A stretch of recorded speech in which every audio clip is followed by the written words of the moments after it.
got Trayce and Miller. We'll start with Todd. Miller, you seemed really determined tonight to get the ball.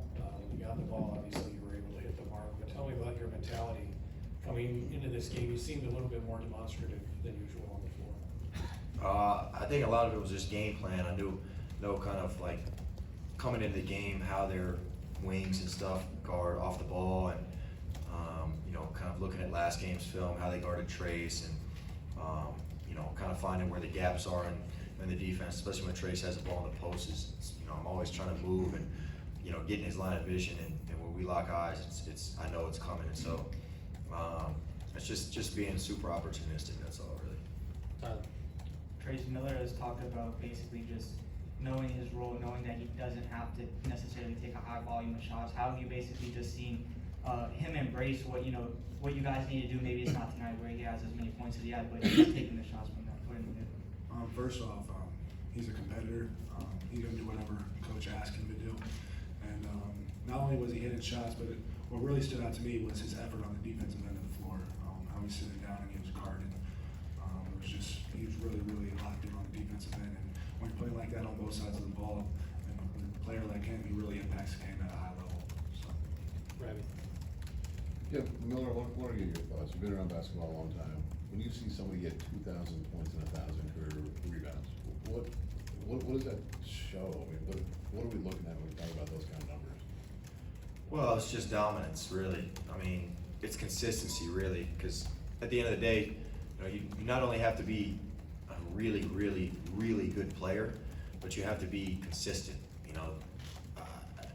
I remember playing against him my freshman year. To now, it's like the dude's been doing it since then, since he was a freshman.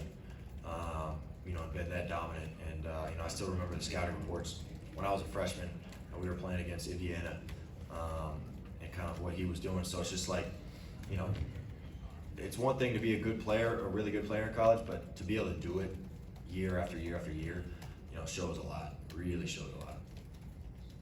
For Trayce, obviously back in December when you played these guys, Coach Woods made a point to talk about how they out-jumped you a little bit. How have you guys gone about in the last couple of months making sure that didn't happen again? I just think that's how we've been playing. After the Penn State game, we went into Wisconsin and we started playing with a chip on our shoulder. It was the same thing tonight, and they were being tough, but I thought we were being tough right back. And they're a great team. Defensively, they get after it. They muddy it up, but we got the best of them tonight. And but props to them because they made it a game the whole time. So. Friday, you guys, Coach talked about a belief that you guys believe maybe more now than you did maybe a month ago. So I guess the question is, what changed? Like, why do you believe more now than you did previously, perhaps? I just think the biggest thing for us was just confidence. When you lose 3 in a row, you're kind of down on yourself. But Coach Woody always says, you got to find a middle ground. So that's what we did. And then when you win one game, it can string to 2 to 3, and then you win 7 out of your last 8. And so that's with us. And we just got to be consistent and just take it one game at a time. Jim. Miller, a great night for you, obviously, with the 18 points, but the offense seems to have really kind of opened up in the last few games, a lot more movement with everybody, and it's more space, opening up more room for Trayce and opportunities for you. Has there anything changed? What adjustments have you guys made to make a difference there? I think we've just gotten a lot better, playing around Trayce and when he has the ball and giving him space, to let him work, but also, keeping the wings, defenders, hold them accountable as well, because we work a lot on shooting and, the shots we're going to get and kind of where they're coming from. And so, it just comes down to, getting better at, what the coaches are asking us to do. And, we all are kind of feeling, more comfortable with where our looks are coming from and kind of, how to be opportunistic and aggressive in those areas. Mike. Trayce, I know your back is feeling better, but in the last month you've had the 4 best rebounding games of your entire career. So how do you explain that? Like, what's different now than you over your entire career? I just felt like I'm just trying to have a knack for the ball. I know Coach Money and Coach Woody always says the board man gets paid, so I'm just trying to go get rebounds, whether it be offensively, defensively, just trying to time where the ball's going to be.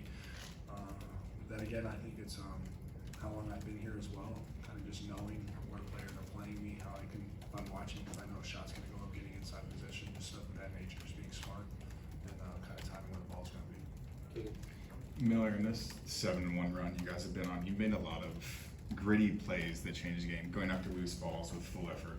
What is it about how you were brought up, how you were coached maybe when you were younger, that makes you want to give that effort for your teammates and your team? Well, I grew up with 3 brothers, and man, we really just fought all the time in a good way. You know, playing in a, you know, 1-on-1 and 2-on-2, you know, basketball in our driveway. You know, late at night we had the cops called on us a couple times just because there's yelling and screaming and stuff. But you know, the worst thing my dad did was get us boxing gloves for Christmas one year, so that didn't last long. But you know, at the it really, you know, that really shaped me, you know, into who I am, because without them, without my brothers, you know, I'm not who I am today. And even my mom, she works her tail off. She works, you know, the hardest in my family, and so it really is just, you know, in my nature to grind and work and be that dude who is willing to do whatever to win. Luke. Trace, there's been, you know, a lot of attention the last couple of days, and especially today when you hit the 2,000 point of 1,000 rebounds and all the assists and all the blocks. And Coach, even just before you guys came in here, said your career's been unbelievable to him. Have you reflected at all at what you've accomplished to this point, and how, and are you conscious of those numbers, and how much better a player do you think you are now than as a freshman? Do I know about the numbers? Yeah, I do. I don't really pay that much attention to it right now. We got a lot of season left and a lot more to be focused on than me just individually. We're trying to win, and so I'm just doing my best to help my teammates win and win basketball games. But when my career is over, then I'll kind of inflect and then think about all that stuff. And then just me for my freshman year, I think it's been a long ride. It's really it's crazy, because I remember my prior teams, my freshman year, players like Devontae and Deron, it feels like a long time ago. And so just being able to just do it consistently, like Miller said, for this long, and just keep growing areas of my game, whether it be my passing, my ball handling, stuff of that nature. And it's really been a blessing to play here, and I want to trade it for the world. Last question, Evan. Going off that, you're talking about how important it is just to win basketball games now. Despite all the accolades, how important is finally beating Rutgers to you? It's very important. I think that was the last team in the Big Ten that I hadn't beaten. We got Wisconsin earlier this year, but they're a tough team. Credit to them. They always bring it. The RAC's probably the toughest place to play in that I personally played in, but they have a lot of pieces. Caleb's great. I remember when they used to have Miles Johnson. He was a monster. Big Cliff's a really great player. They have a lot of pieces around them, and just finally getting over that hump, and like Coach Woodson said, just getting the monkey off your back.